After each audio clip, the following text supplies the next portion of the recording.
Well, hello everybody, welcome to the ITL. Oh, this week, oh, I don't know. I don't know. I know I should shave. The weather. Well, I've only had a few days of rain this week. We've got a break in it for today. So it's like I figure go ahead and shoot the ITL. Running a teeny bit late for my normal, I really like to, but it's okay. Actually got something in early this week. I didn't expect this until next month actually, but I mean, even though it was not exactly what I ordered. And I know you're not gonna be able to see it too well. But you look at this, yeah, it's a magazine holster. It's a magazine holster. What I had ordered was a holster. It's a Phobos holster to match the Phobos holster from my C9. And what I wanted was a dual, well actually what I wanted was a single magazine holster for it so I can carry my extra mag on my other side. Well, the one way I could go was to save some money was to buy a dual magazine holster. Yes, it was cheaper. Well, sometimes going cheap doesn't pay off. Yes, and we know that's so true. But this one here was really irked me.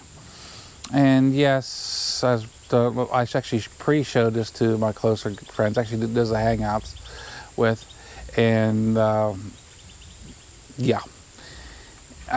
And this is from Wish.com, which I wouldn't advise anybody to really do business with unless you absolutely have to.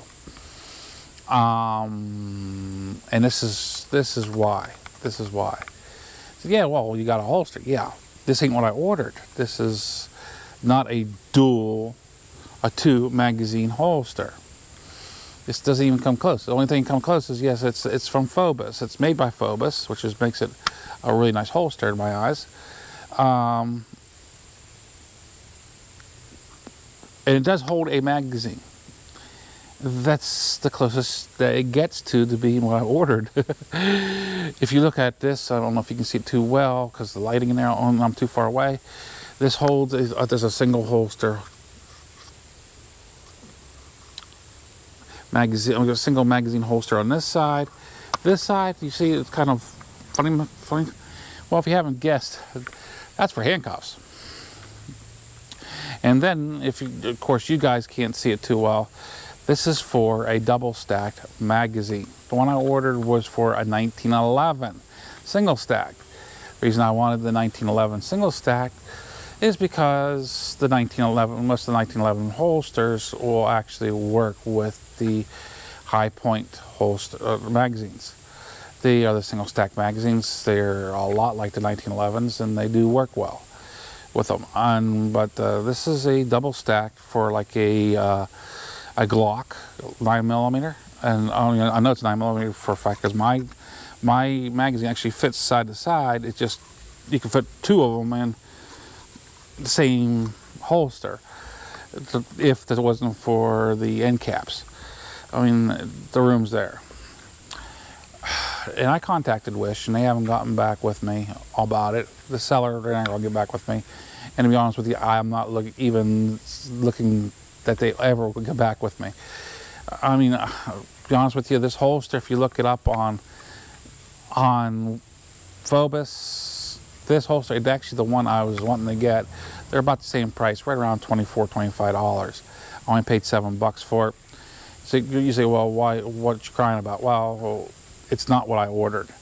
It should be what you ordered, and that's the only reason why it's kind of like buyer beware online, I know. But this one here, I mean, to me, most of it is useless to me. I would never carry a set of handcuffs. I mean, my thought on it is if you carry a set of handcuffs, I mean, first place, if somebody's coming at you, I'm not going to handcuff the dude. I'm putting them down for good. That's the way I see it.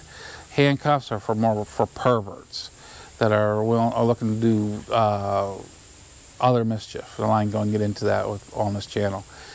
But I mean, you shouldn't be carrying handcuffs. Maybe I can convert it to do something else. I don't know.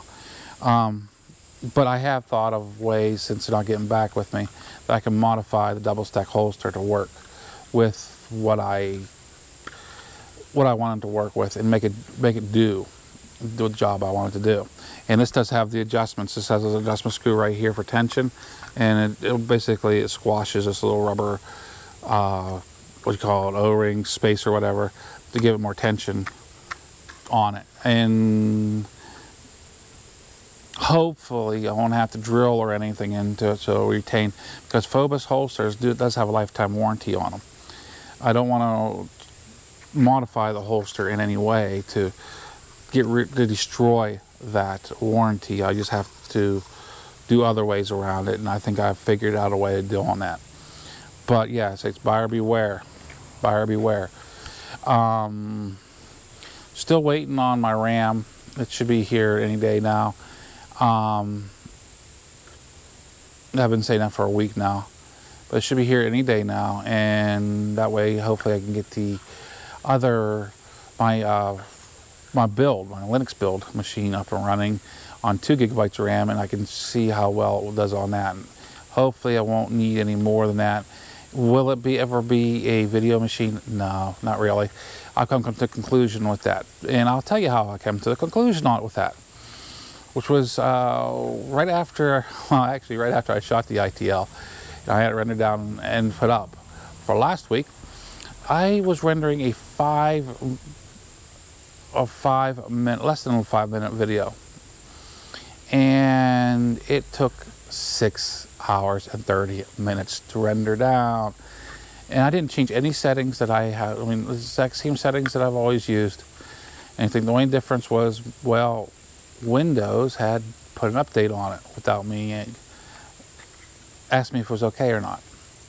It just said, whenever I went to shut it down the time before, it said, well, I got this update. It asked me to either install it now or install it later.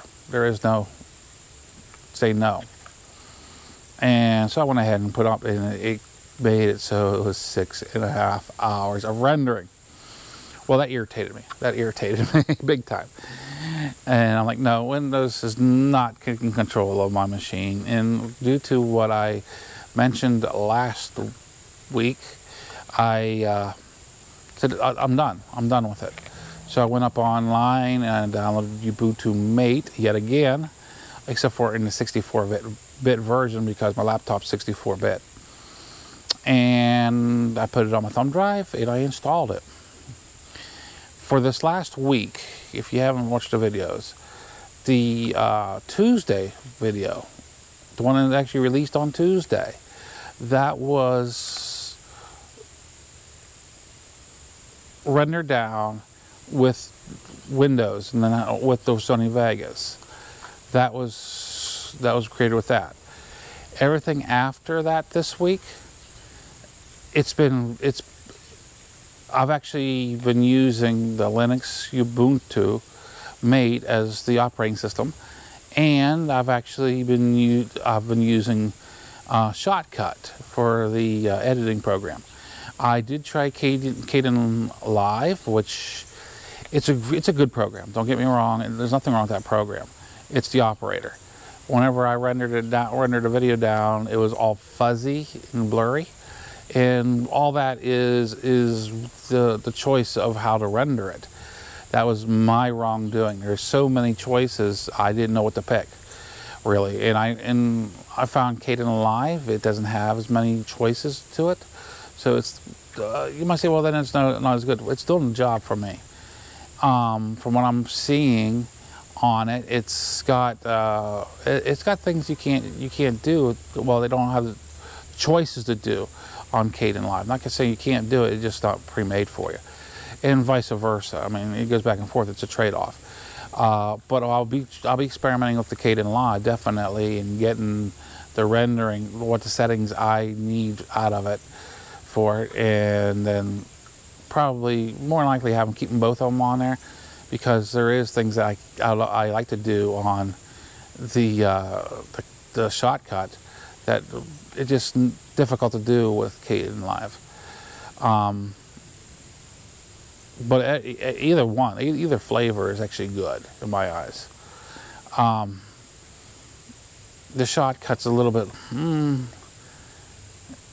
it's simplified. That's what I can say. It's just simplified. I would recommend a beginner to start with Shotcut, and then work on upgrading to Kdenlive. That's the way I would do it. If they don't know anything about the video work or the Linux or whatever. I mean, that's just me. Now the Linux, it's running fantastic on my laptop. It made that laptop run, I'll say, like new. I mean, it actually runs a little bit faster than it was new. Yeah, remember my laptop.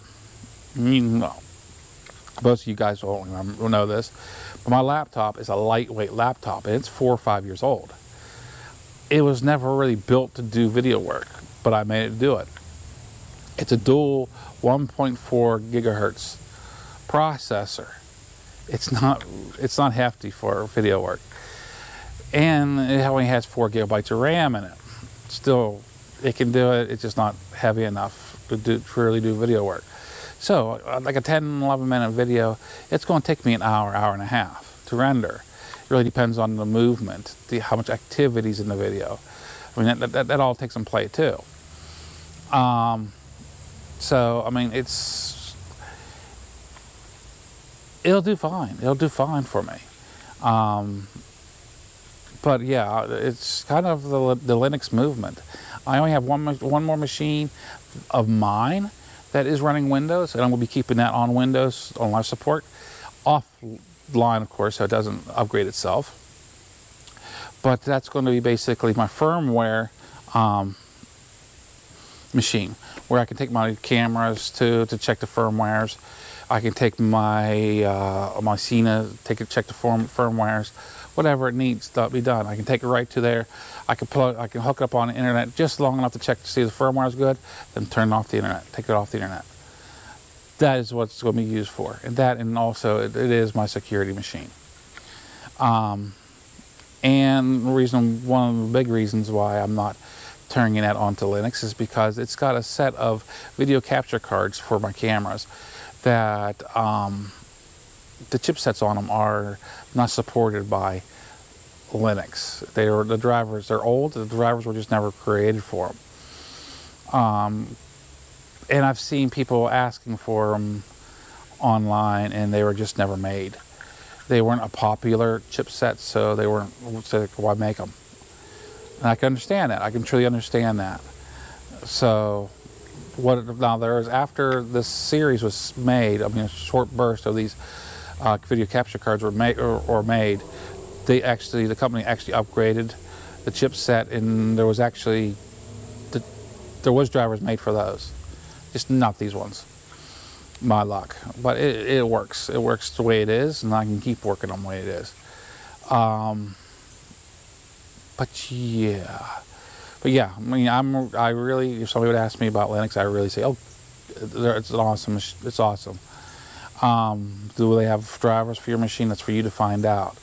One of the good ways is just to download it, put it on a thumb drive as a bootable drive, and try it out and see if it picks up everything and runs it. Now there is some things that you won't know until after you truly try it, if it runs it or not. And that's like my internet camera, my webcam for my laptop. There's nowhere I could find that it said if it picked it up and ran it or has drivers for it or not. But I found out there is, because I used it for a couple voice chats through Discord, and it works good. I mean, that camera was never a high definition camera anyway. It was just usable, you know. So yeah, it works. But I figured I'd give you these quick things, and like I said, buyer beware strongly. It's not a total loss for what I paid. I can modify this and make it work. That's not a big deal. It's just I only have one magazine anyway, and the handcuff part just won't be used. I can modify it for something else, I guess. But yeah, I hope you all have a great week. This is Muscle Mike, signing out.